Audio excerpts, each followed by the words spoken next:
Chapter 19. Saul told his son Jonathan and all the attendants to kill David. But Jonathan had taken a great liking to David and warned him, "My father Saul is looking for a chance to kill you. Be on your guard tomorrow morning. Go into hiding and stay there. I will go out and stand with my father in the field where you are. I'll speak to him about you and will tell you what I find out." Jonathan spoke well of David to Saul his father and said to him, "Let not the king do wrong to his servant David.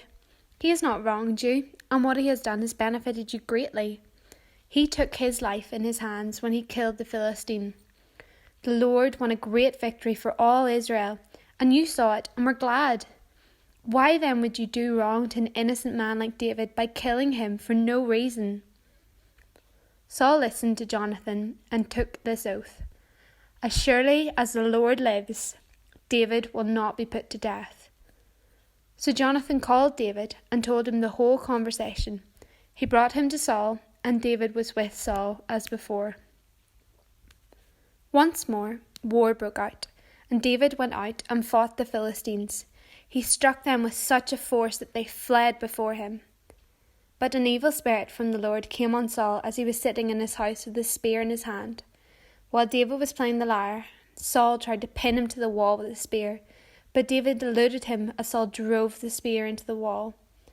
That night, David made good his escape. Saul sent men to David's house to watch it and to kill him in the morning. But Michal, David's wife, warned him, "If you don't run for your life tonight, tomorrow you'll be killed." So Michal let David down through a window, and he fled and escaped. Then Michal took an idol and laid it on the bed, covering it with a garment and putting some goat's hair at the head. When Saul sent the men to capture David, Michal said, "He is ill." Then Saul sent the men back to see David and told them, "Bring him up to me in his bed so that I may kill him."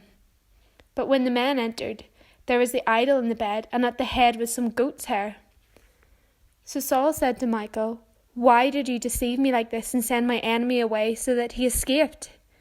Michal told him, "He said to me, 'Let me get away. Why should I kill you?'" When David had fled and made his escape, he went to Samuel at Ramah and told him all that Saul had done to him. Then he and Samuel went to Naioth and stayed there. Word came to Saul, "David is in Naioth at Ramah," so he sent men to capture him. But when they saw a group of prophets prophesying, with Samuel standing there as their leader, the Spirit of God came upon Saul's men, and they also prophesied. Saul was told about it, and he sent more men, and they prophesied also. Saul sent men a third time, and they also prophesied.